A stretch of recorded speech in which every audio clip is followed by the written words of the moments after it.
Hi, I'm live for the first time. So I'm going to take you through a episode today of Your Sermon Sucks. And this is probably going to suck, so I hope not, though. So pardon me after a long day, but I do have a new mic.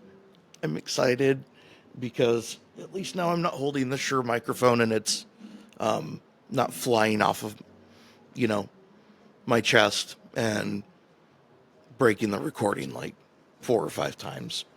So, yeah, it's the dangers of marijuana. I'm sorry to say it. However, my predilections aside, the stash though, good? No, I don't know. I'm going for George Michael though. If you're not able to tune in, that's okay. Totally fine. You're not missing too much. I'm trying here though. So today, ladies and gentlemen, I have a very special edition of Your Sermon Sucks because we have the one and only Mike Todd to discuss today. He's not going to be on the show, but I'm excited though because I've been working on this shit for a while and I've been like psyching myself out a little bit, so bear with me a little bit on that. But I'm going to show you guys a little bit of Mike Todd's insanity. And if you don't know who he is, let me introduce you. In one of the weirdest introduction videos that I think I've seen, apart from like that guy who was kind of beaten off with a bow and arrow. If you don't know what I'm talking about, then I think you may have missed episode 2. It's called Polished. And that is an episode I would really recommend you go back and take a look at too. We talk about this pastor who ended up being a pedophile, and go figure. And he ended up getting caught and really fucking bad.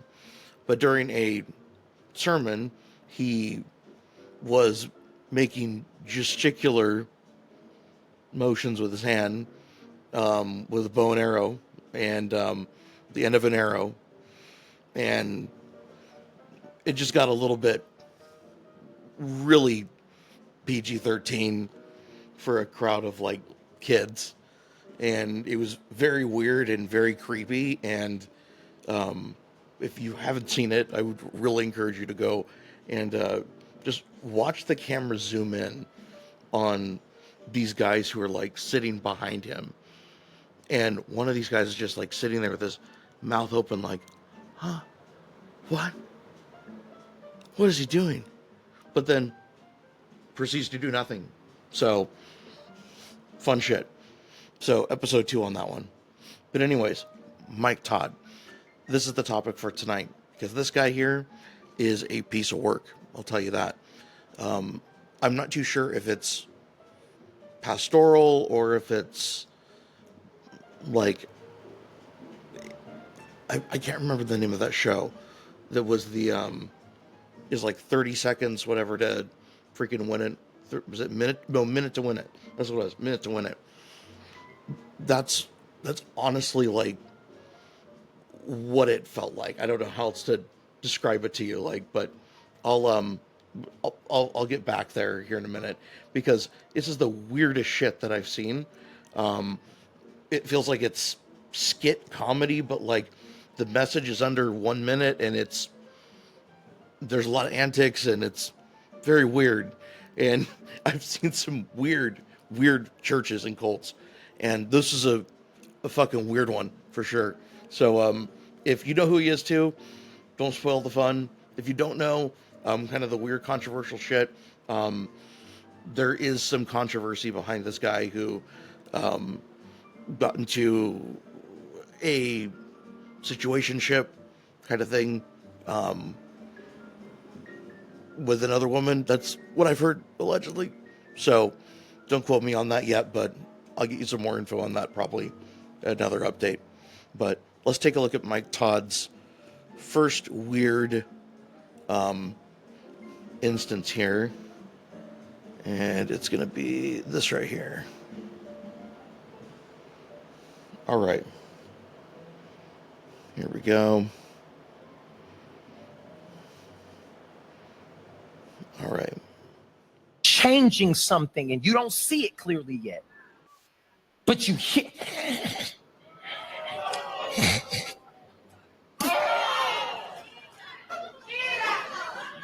And this is where most people would not face Jesus anymore. What most people would do is turn away.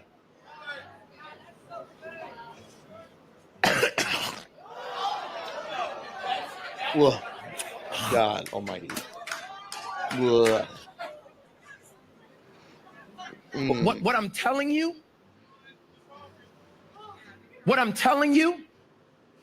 is just as he's physically standing here, knowing what's coming, God's saying, can you physically and spiritually and emotionally be able to stand? No. When getting the vision or receiving it straight to hell. I'm sorry. Might get nasty. God, no. I'm gonna say it in a point just like that. Receiving vision from God might get nasty. You mean? Hold on. God, I just bought in crazy faith. Hold on. That you had to look at your notes for that is crazy to me. That's wild. Do you think that this is literally just spitballing? Sorry, but had to be said. Because it seems like he may have even lost the vision of where he was going with this sermon analogy, whatever the fuck it is. Okay. Receiving vision from God might get nasty. So God's giving you the leftover mucus, I guess. Like, even just as an analogy, this is some nasty shit. It really is. I'm like, that's weird. I'm sorry. That's just really fucking weird.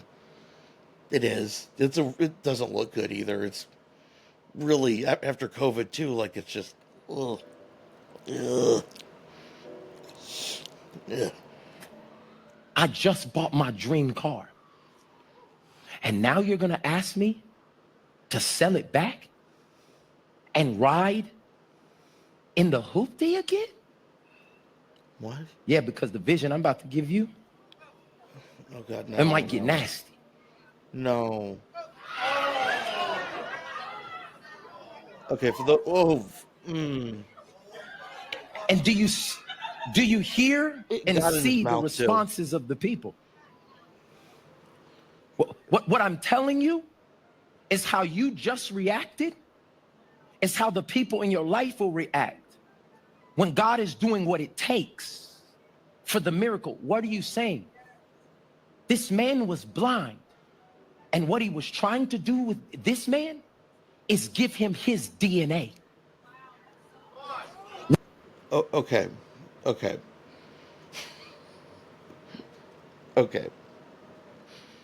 So we kind of got the idea now, right? We're not going to watch the Truman Show on here. I don't know why I was going to that here. Now, my God, that was disgusting. Absolutely disgusting. I have no words. No words. So we are. I don't know what is going on over here. Oh, the Truman Show just started playing on the other tab. That was terrifying. Okay. So let's make sure that we're all strapped in for this next one, because that was extremely controversial. I don't know if you know what I'm talking about, but this guy, Mike Todd, very, very, very trending pastor, okay, has a shit ton of followers. This guy is running a mega church cult. And this is going to be like a common thing that I'm going to be going over in the ensuing episodes too, because there's a lot of shitty sermons in these mega church cults. And Mike Todd is running one because even if a guy is doing some crazy shit on stage, the fact that no one is like disagreeing is very worrisome to me. Maybe that's just me, but like I feel like if anyone were to do that shit, at least when I was going to Bible college and shit, it's you know now there's a picture of an ass on the wall, but have a George Michael mustache, but it's okay. But anyways, when I was learning this shit, it made for very, very, very shitty sermon examples when you're just hurting an audience member, and then that's it. Like, like, all right, well, thanks for being a good sport, and here's $3 instead of one, and you're doing all of the work for this guy who can't come up with a better analogy, and it's shitty. And this is why I'm saying this guy's sermons suck. And let me get into this, and I'm going to show this for the rest of the time because this is some even wilder shit that he goes on a alpha male. Really seems very closeted kind of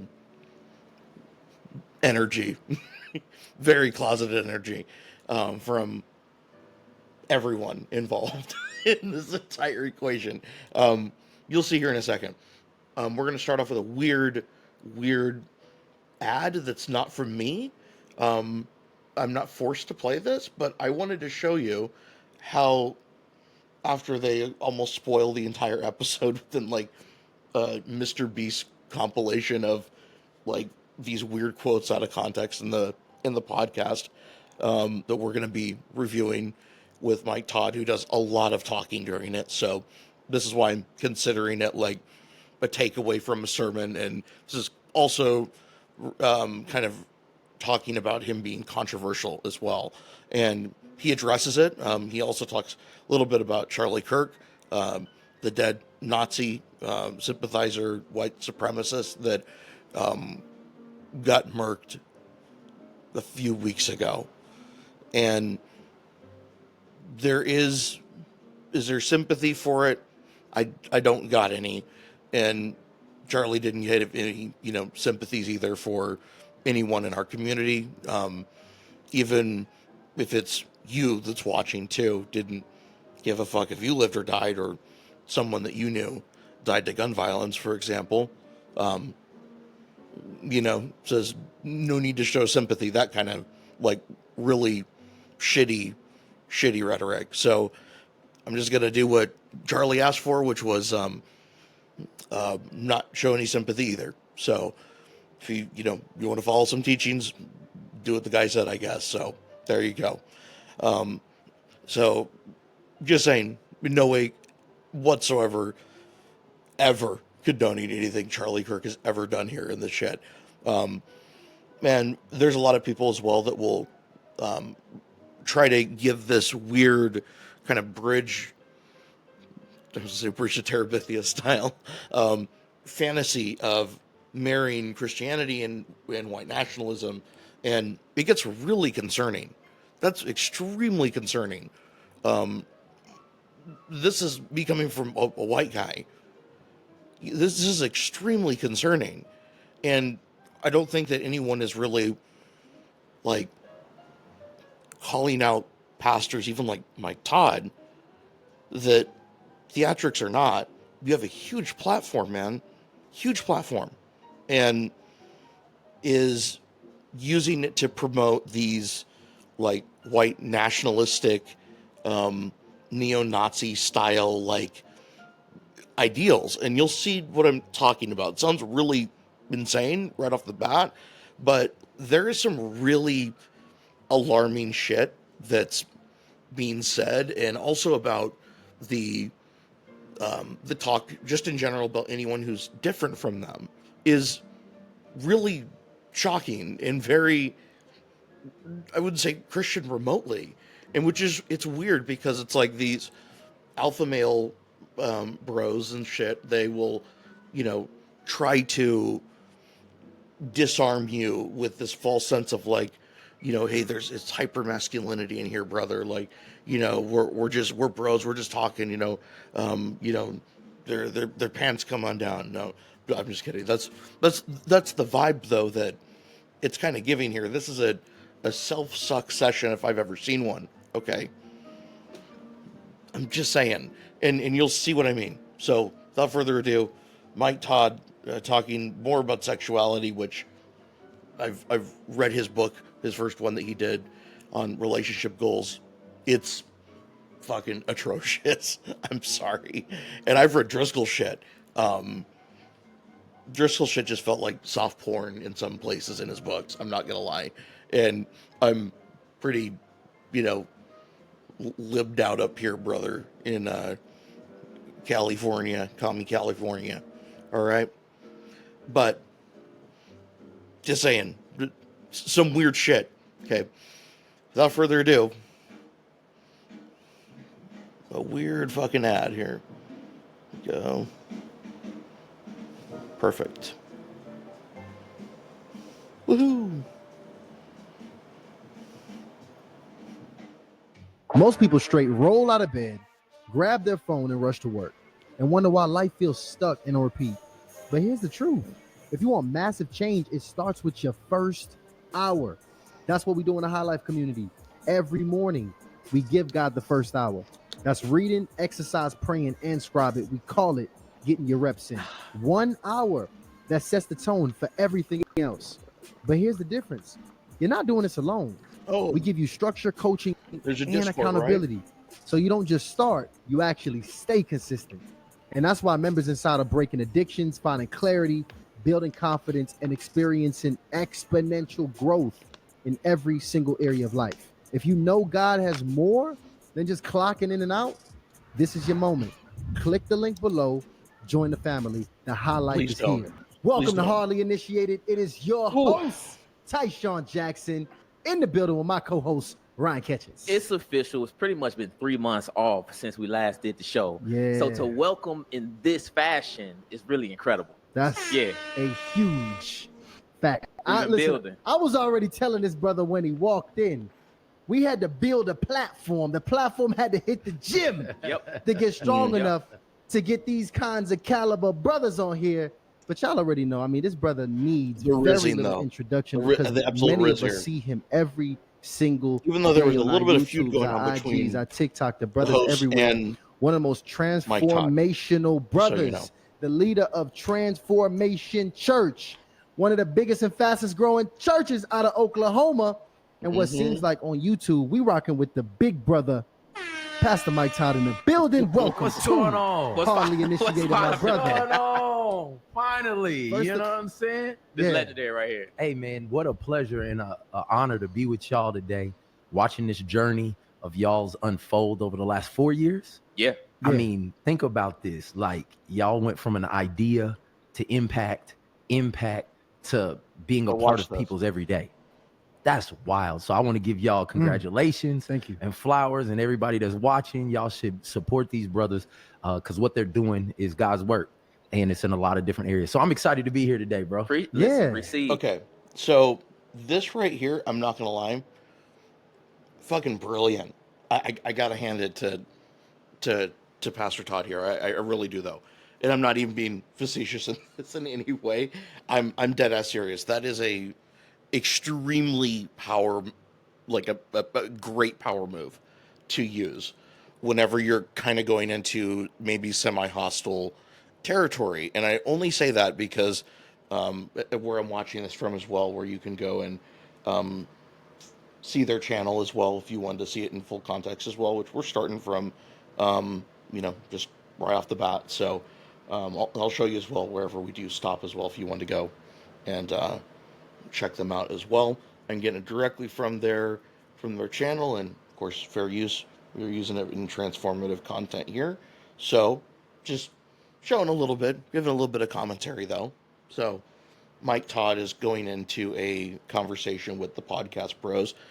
They gave Mike Todd's newest pastor that he added on, who was very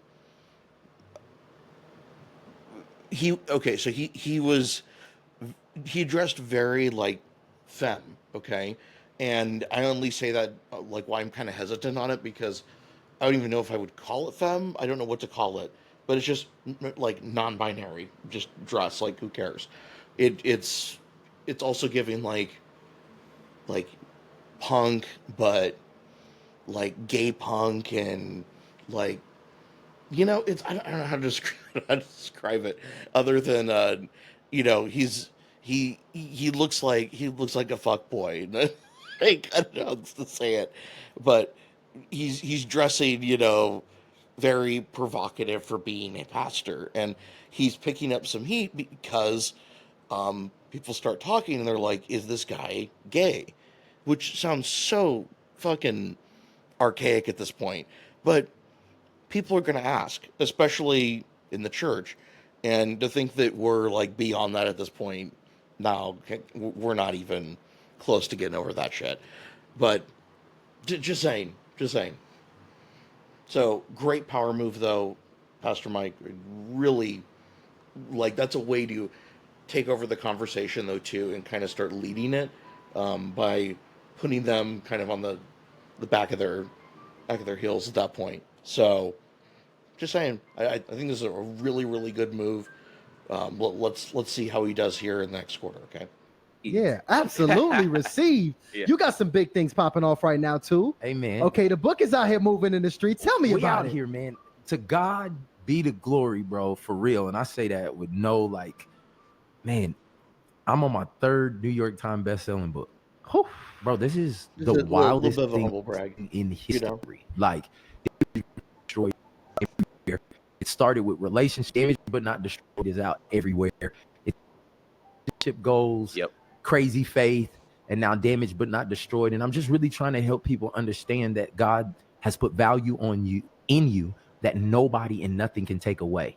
Your trauma can turn into triumph. These are It just very depends on how very you see it gimmicky, and who you have very around you. And so gimmicky I'm just phrases trying to that help you'll hear add all the value to time men and from women health, and wealth, boys and and girls. prosperity gospel pastors like Mike Todd, who is very like flagrant with how chummy he is with millionaires, billionaires, the rich and wealthy in society and all of this shit.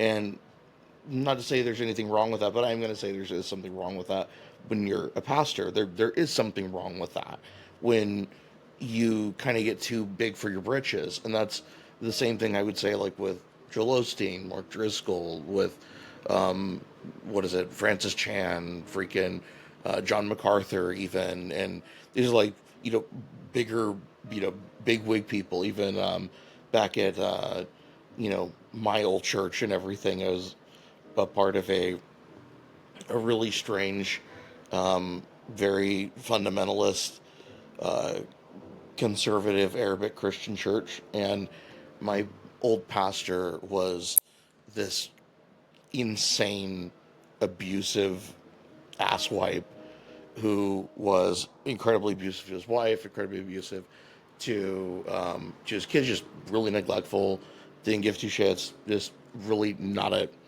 cool person. And like his wife finally ended up divorcing him, thank God, because he's a fucking dipshit. But he kind of turned into this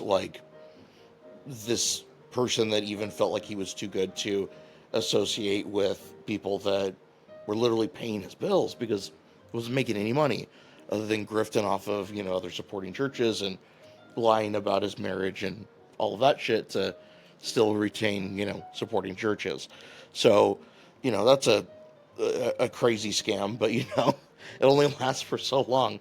The donor's are only going to be alive for so long, dude. But he's finally making it enough to kind of grift somewhere else.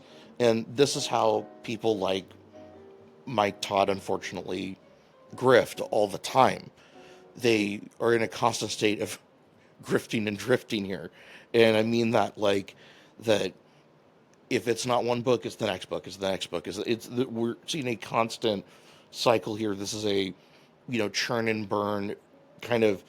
I hate to say it, but I don't want to accuse anyone of just using AI shit or having ghostwriters or whatever like that. No shame in that, but I'm just saying, it's hard to think that you're writing this many books yourself without major editing assistance and major, content production. I mean, he has the money. He doesn't have to do this. And that's my opinion. I mean, maybe that's happening. I don't know. I'm not accusing anybody of anything, but possible. It just is, it's a lot. It's a lot of books. And it's a lot to get on the New York Times bestselling list.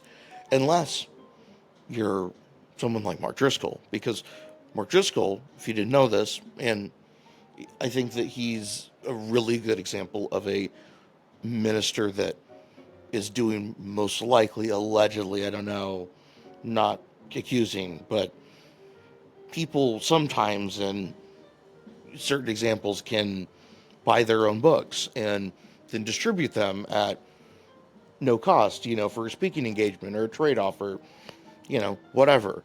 And Driscoll was doing that a lot. And when you have a certain amount of books that you sell on the New York Times bestselling list, sometimes they do put like a chopper in my house. They do put a, if you didn't hear that, there's a gigantic like police chopper. Hopefully I'm be broadcasting here live still. But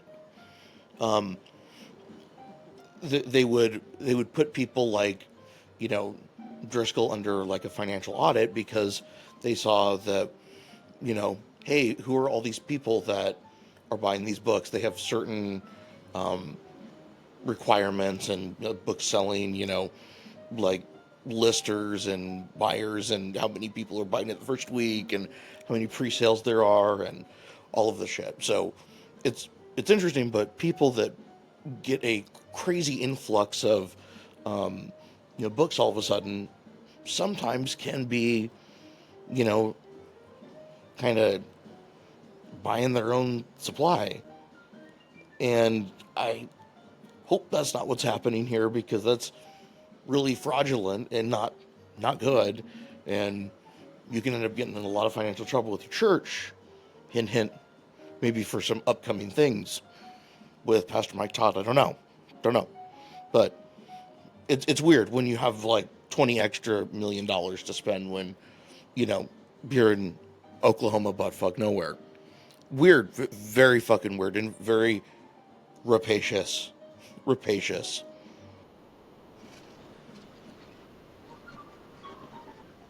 Girls all over the world to let them know that whatever's happening, man, this is just a part of the puzzle that God's putting together that's gonna make a beautiful picture. And yeah, we're just trying to add value everywhere we can.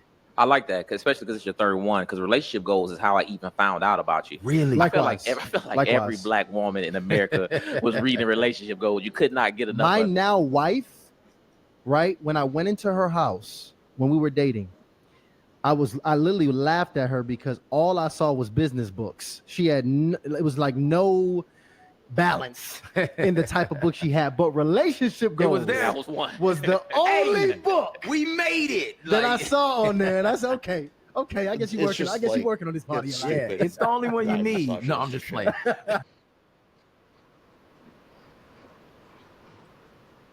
But it is a great starting point because it talks about me and my wife's journey, the things that I've learned in the Word. Me and my wife been together since we were 15 years old. So she watched me go from a boy to a man.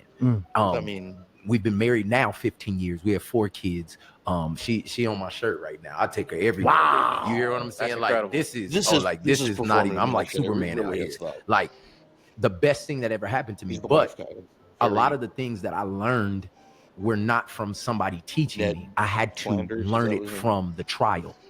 And I felt like there's 2 ways of learning. Somebody can either give you the game and be able, you listen to it and be further along, or you can have those scars. And I just wanted somebody to give me what I didn't have, and I wanted to give that away. And so that's what relationship goals was. And made a lot of money out I had no idea it was going to like hit like it did. and I barely graduated English class. You know what I'm saying? Right. And my first book, #1 New York Times bestseller for 13 weeks. And it's to this day transforming and helping people's lives. So I'm just grateful, bro. So y'all hear, Incredible. y'all listen, we're gonna have that link right there in the description. Go ahead and get that book Let's go. ASAP. Get it popping. In fact, one of the things we take pride in, the way we was able to grow the platform to the degree it has, is authenticity. Yes. And it's not being afraid, it's being bold enough to have some of the hardest conversations that we need to have. Yeah. In our culture. It's almost the conversations that family, they don't even want you to have at the dinner table. Right. Like, don't talk. No, we're not talking about that. But we're gonna do that here today. So just make sure you're ready, because I take pride in giving brothers some of their hardest interviews they've ever had. In fact, I really want to start here, because us being vulnerable enough to put our faith out in front of the world has been something I've really been still grappling with. Yeah. Hearing other people give their take on your spiritual journey and your walk is something that is really crazy to me. I be wanting to go crazy in the comments and talk sideways sometimes, but I tend to stay out the comments altogether. But at the end of the day, I kind of get it. And one of the things we're judged on mostly is that we in this faith space, and we're not traditional. We really don't even have a local church. Yeah. Me, Ryan, and some brothers, we gather around the word weekly, about as close as I got to church. And it's been very transformative in my life. But that's not something that's even really important to me right now, to be quite honest with you. I'm focused on my relationship, not really being in one. And when I thought about what influenced me on that, if I'm being honest, when I look back in my life, the brothers that I knew that grew up, particularly not went to church later in life, but grew up in church, I felt like those brothers, especially compared to the other brothers I respect and grew up with, they didn't really seem like they were strong brothers. Yeah. I would actually identify and call those brothers soft. Okay. When I'm thinking about brothers that grew up in the church. Why insert gay joke here?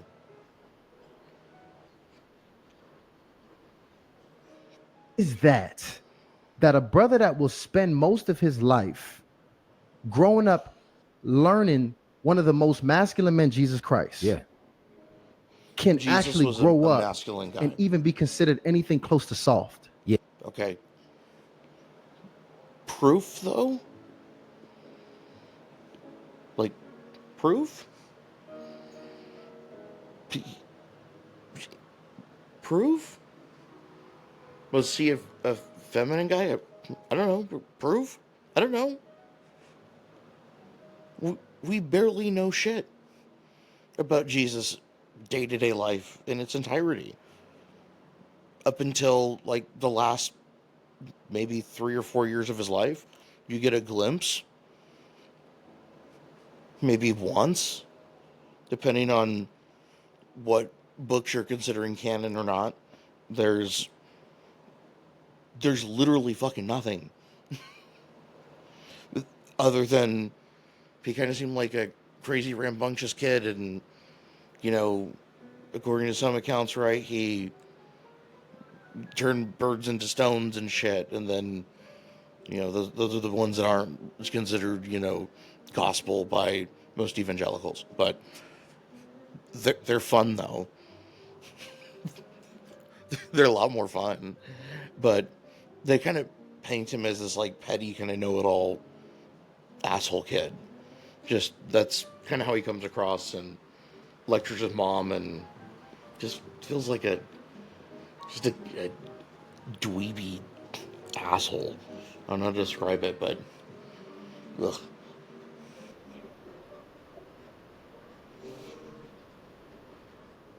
Yeah, so the truth of the matter is I don't know where you grew up, because there's a lot of people that have different experience based on where they are. But I understand the sentiment of what you're saying. The truth of the matter is this is not even a church thing. This is a systemic thing with fathers being out of the home. So let's not even put the religion in it. Let's put in that when a man is not present and you do not see how a man is supposed to act, react, treat, care for, and you're raised by your mama, aunties, and grandmas, you're going to many times take on the mannerisms, the actions, and the emotional What the cues fuck, dude? from those people. Proof, though.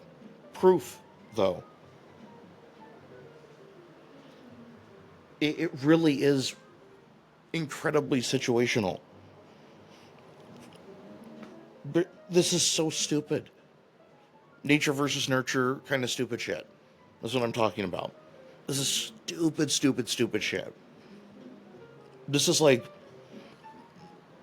this gives me levels of like L. Ron Hubbard Scientology crazy shit. Just like talking about how there's like more suffering and more engrams and women and shit. Fucking weird, like, was it phrenology?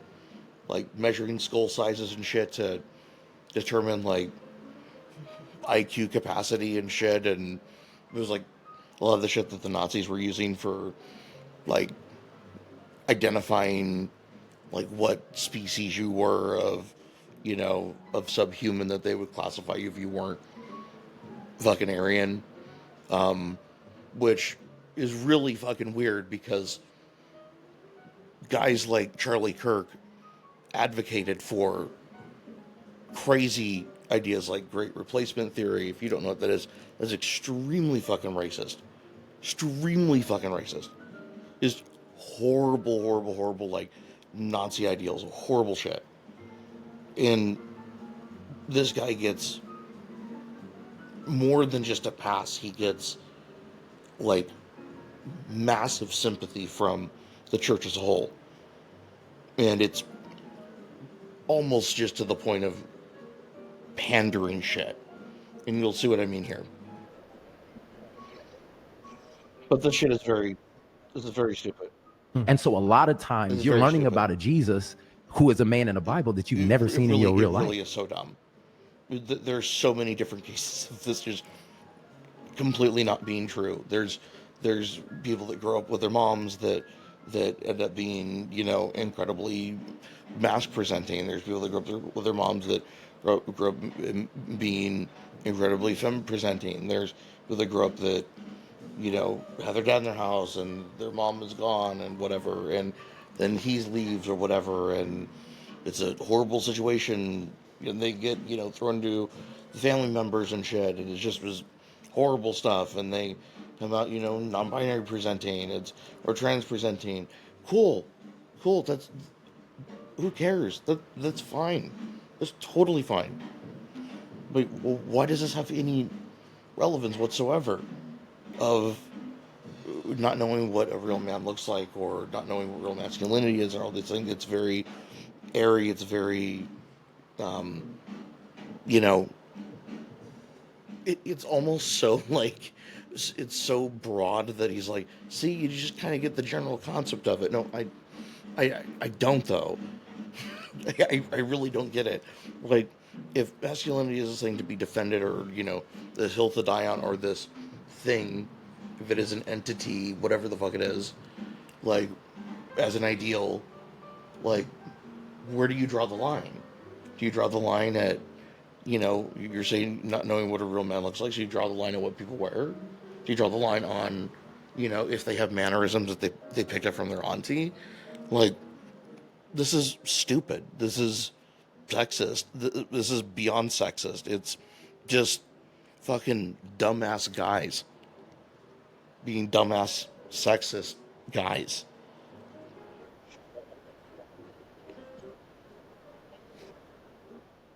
You don't got no uncles that are showing up for you. They're not being at your, they're not teaching you how to control your emotions. They're not teaching you what you do with your sexual drive. They're not teaching you to do that. And let's be honest, the church for the last 40 years has been predominantly ran and patroned by women.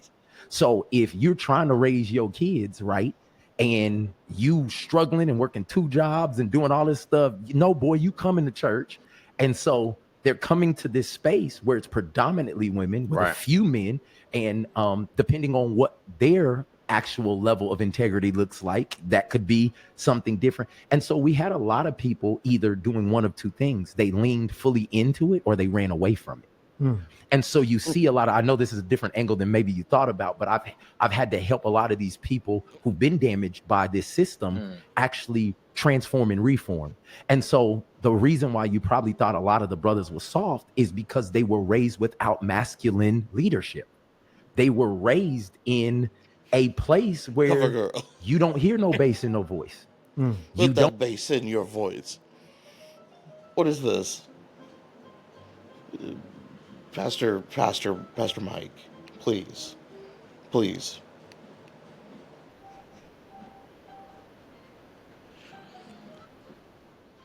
don't So get stupid. corrected on things. You are the man of the house. It's And so when you're a sitcom-level boy being the man of the house, ideas here. it's very difficult to be what you've never seen. And until there was a coach or a teacher or a uncle or somebody to step in to actually show you, correct you, give you a chance to know something different, a lot of those people continued to produce what they saw. And so, again, this is a very broad stroke that has a lot of nuance. But what I'm saying to you is, I grew up in church and I knew a lot of people who were men's men, like brothers, like, but a lot of times that was defined by how many people they slept with. So, like, okay, you're soft on this side, and you're a whore on this side. For sure. And it's like, pretty fucking harsh, it's like, dude. so the ability to understand and what's right and what's real and what's godly. Like, we're not even talking about like what's godly is not based on being a man's man or soft. It's based on living your life according to the truth of God's word. And I think that's where, no matter where you find yourself on that spectrum, I believe that when you align yourself with the way, it leads you to truth, and then you get to walk in the light. And so again, with you starting, I don't know your experience specifically, but I just know I've counseled a lot of people who just did not have a fatherly, godly influence, and it messed up their view of God. Wow, that was so deep, dude. Because God the Father, it's like, if I've never seen a man that could, his word was his word, but he still was tender and love. That's the God we talk about, we serve. Like, how is it that his voice can command waves and wind to behave, yet he bottles every tear? I have tear? to put you all through this. I'm so sorry. This is so fucking dumb. These are at best like these like large, grandiose, Monet paintings of just stunning waves that are crashing and billowing. And I've been playing that game Dredge. If you've played that game, really fun too. You should check it out. But you're like traveling in this boat and you're dredging out stuff from the deep and you're pulling it up, and there's like fucking monsters and weird shit that will attack your boat if you go to certain parts on the map and shit. So it's interesting. You turn in fish and everything. I'm so sorry. I'm so so distracted. But this is just so bizarre to me that men in general, like this, have this weird Sunday school-esque sounding answer for big fucking things in people's lives. And it just feels demeaning and belittling and just I don't know, like excusatory. I don't know how to say it right, but they just make it feel like it's nothing. It's just a bump on the log, don't be a fucking bump on the log today kind of shit. And you're like, I had a horrible fucking morning. And like, I saw someone die on the fucking road.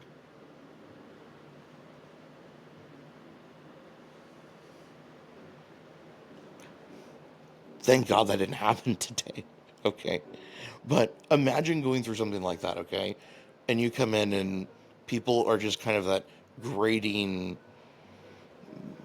kind of overtly chipper, but really annoying, like you want to freaking hit them. Annoying. Just don't catch a charge, please. But yeah, I hate overtly chipper people. And this feels like Mike Todd to a T. I can't put my finger on it, but there is something that just about him, that he is just the person that is the most annoying optimist in the room.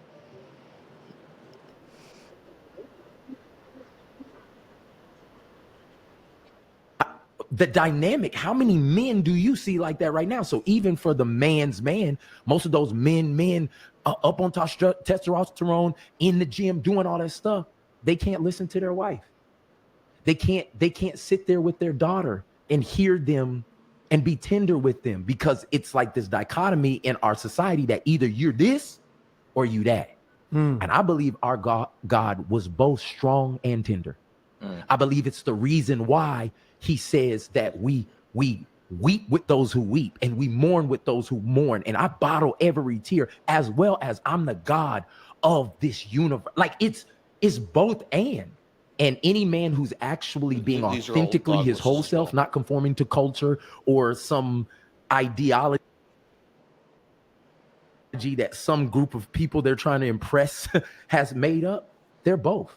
I have 3 daughters. I have a wife that I love dearly. And my word in that house goes. And they all can influence my word. I love them that much that I can say bedtime is at 9. I don't care. Y'all got school in the morning. And if them little girls about that, but daddy, I just want you to lay with me. Can you please brush my hair? Like, hey, we just wanted to all get in the bed with you and mommy and watch the TV. Because I'm strong and tender. And I think we need more examples of men and women who actually embody what God is. Like both and. Like, right. You know what I'm saying? And so, yeah, I think I know we just dive deep in there. That's perfect. Like, you know what I'm saying? Like, perfect. That's kind of how I see that. So, it's a great question, by the way. And I'm not sure if I expected you to kind of go that route, but I'm in agreement with you. It is a systematic issue overall. Here we go. Now, I still got some concerns, right? More so about the aesthetic, like how biblical masculinity or just masculinity should look. And I'm gonna tell you this because this is a conversation that Tyshawn have had off camera, right? We had here we go. When the second pastor of Transformation Church, Charles Metcalf, I think he was going on a book tour or something like that, and a message came across us to feature him on the platform. So I'm like, okay, I'm not really familiar with Charles. Let me check it out. Man, I went to his Instagram and I'm like, oh, Ty, we can't do this. I'm like, he got on all pink. My man got on blonde hair. And that made me really apprehensive, right? And I continue to look at the content and the message. I'm not joking. Like, really, though, it feels like they're overcompensating for something. I'm just saying. Wife or not, I don't know. I don't know their situation. But feels like some shit's going on off camera, too. I don't know. Feels a little weird to me. It's a little off. Because I would always be really fearful when I was closeted of wearing pink. Legit. That was something that I absolutely thought too. And a lot of this comes from like purity culture and even going through like conversion therapy and taking classes and all of that shit of them trying to, pray the gay out of you kind of shit. So I pick up on a couple things that he's saying, and I'm not saying that he is not outing anyone I don't know. It doesn't matter. But it's very interesting because it seems to be like a hyper focus for him, and it's a little weird. It's a little weird. and it feels like you're overcompensating for something. Like, why are you afraid of the color pink? Like, dude, it's just who fucking gives a shit? Like, the back of your guys' like studio is like a pink color, right? Am I like a pink purple kind of thing? Like, what would people think about you? Like, you like the color purple? Like, oh my god, well that's a little, that's a little gay, don't you think? Because like right now, if I were to turn this around, I actually have some purple things. Actually, right here. I do actually. I have my keys, and they're kind of a lavendery purple. Okay, they look even a little bit more masculine than him. I actually have a grenade right here. It's a scent grenade. Um, it's a spice bomb.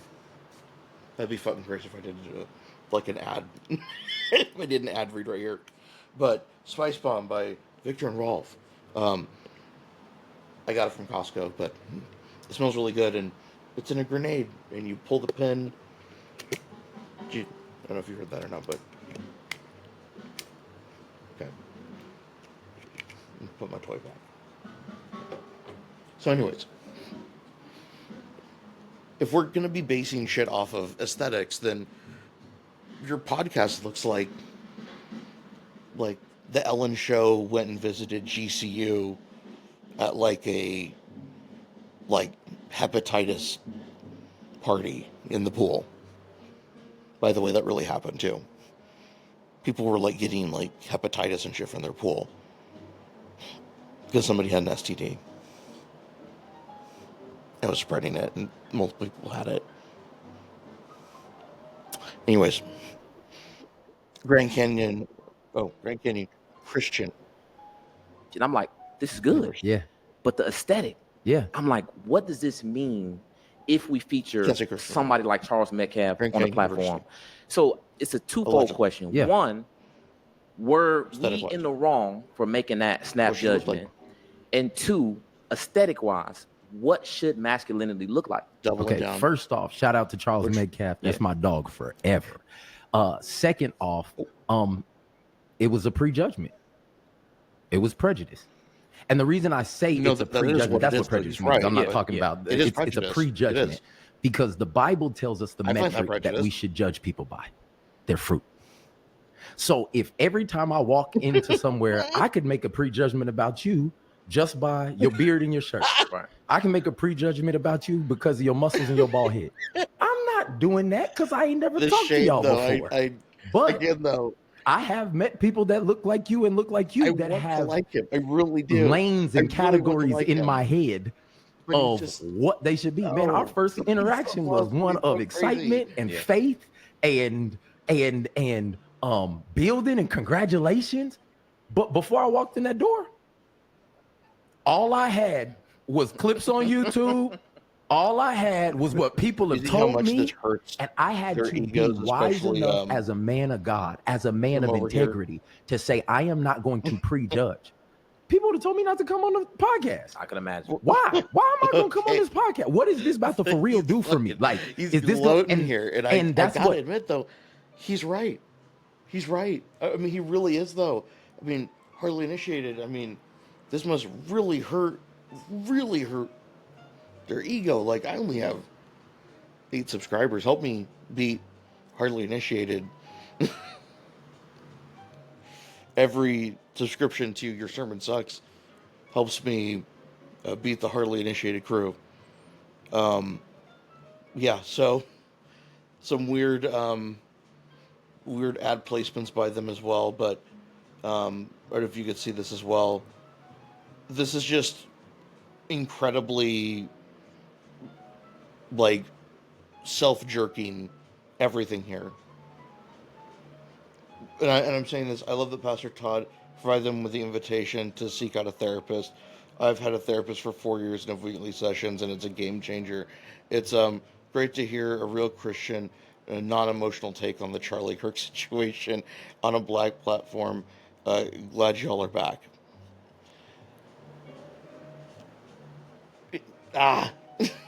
Anyways.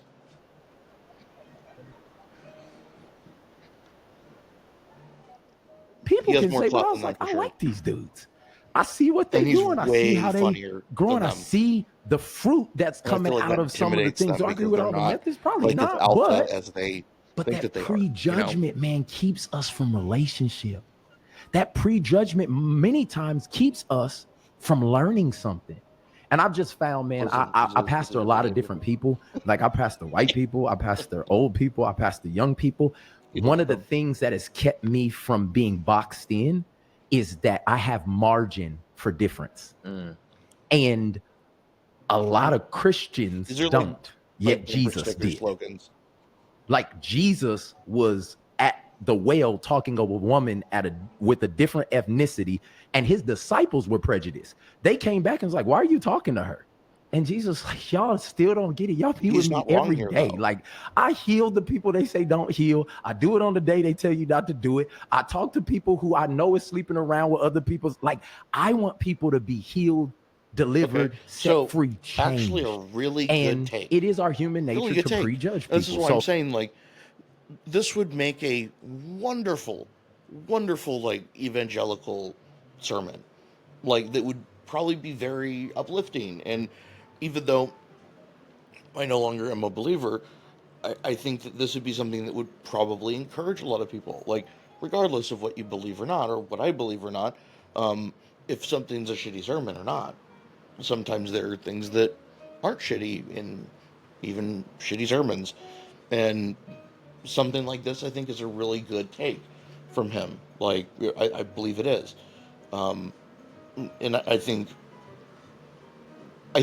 if he were to bring that focus in originally and not gone down this, like, sexist kind of diatribe with them originally either, this could have been a really powerful, really good and positive thing that could have happened here.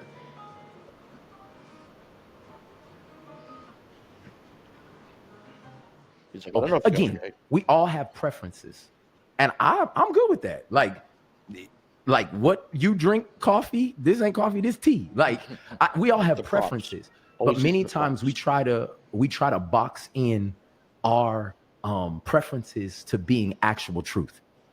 And sometimes you just need a little time. Now, if you see the fruit and you interact with somebody and that fruit all around them is sour and jacked up, it's like, yeah, like, nah, isn't it? I don't mess with them.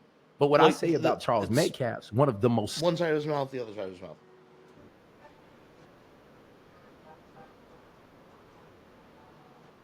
Solid brothers I've ever met in my whole life, has 4 kids, married to the same woman, and is literally changing people's lives that don't fool with God. Like, when I tell you, like, this dude will walk up to people who are self-proclaimed atheists, and somehow over 6 months, them dudes give their life to Christ and are following Jesus. So it's again, way more fruit than I see in a lot of masculine brothers. I think it's funny, but I also find it, you know, of course, believe what you want to believe, but it's funny though, because their measure of success here is converts, not, you know, not reaching out or not helping the community, food drives, giving out space at their gigantic mega church to provide for maybe the homeless in their city. Don't know. Maybe. Just saying. And I only say that because I don't live in the Oklahoma area, thank God. But I know that a lot of churches around here in San Diego don't do jack shit for the people that are homeless here or anyone that's suffering around here. And, you know, they make millions and millions and millions, and our nonprofit don't have to pay fucking shit on it. And so is Mike Todd as well.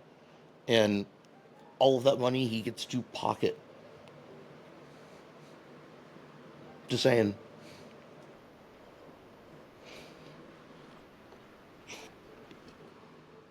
That won't even share their faith to their homeboys at the basketball court. Like, so please miss me with, like, I just see too much fruit. And again, everybody's not close enough to see the fruit, but you can't get close enough if you prejudge it. And so for me, Charles would have been one of your best podcasts ever. Wow. Like, no joke. One of the smartest dudes I know. But he definitely is going to have blonde hair, black hair, orange hair. He's going to have a mohawk. But again, that's just how he expresses his creativity. So you give and props, when I say but creativity, he is a creative genius. Like, that's clear. Like, that's clear. Again, when I tell you, like, the thing, but again, a lot of times the aesthetic makes us miss people's anointing. The aesthetic sometimes makes us miss people's assignment. And the aesthetic makes us miss being unified. And so sometimes it takes just a little more emotional maturity, and even like, all right, I'm gonna ignore that for a second until God tells me to split. Like, until God says, like, no. Do you know how many things I've had to do where I'm like, man, I don't think this gonna work. And then God's like, hey, shut up.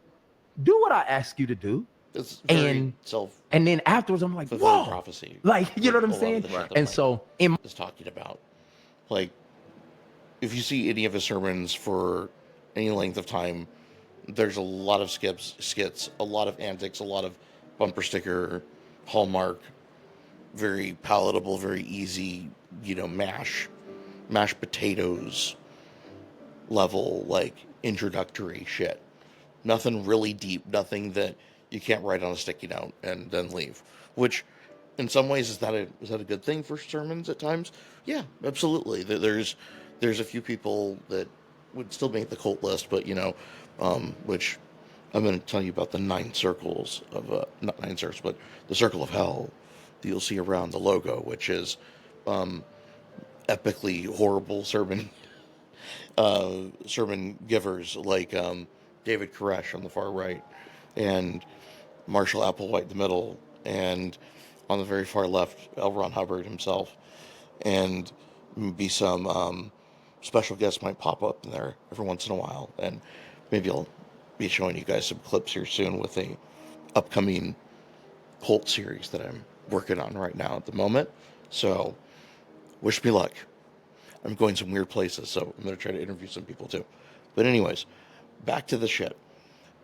This is like insane to me, though, that Mike Todd, with the platform that he has, does nothing, though, whatsoever to push any kind of like helpful agenda here with these guys.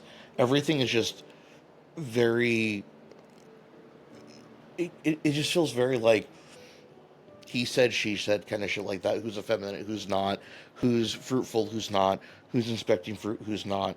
This is just like, dude, get to the point. Get to the point. Get to the point, please.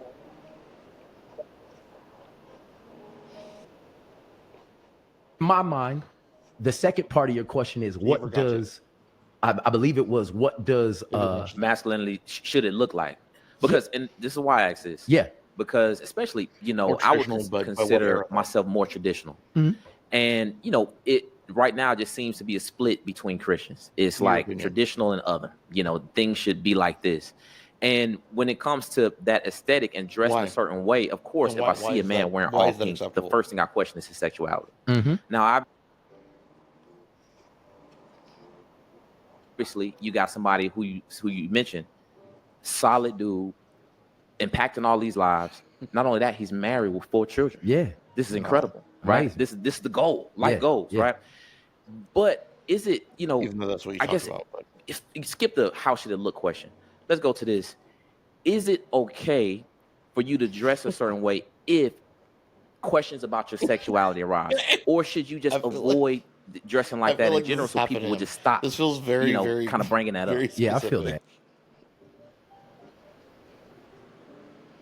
2 gay dudes. Sorry,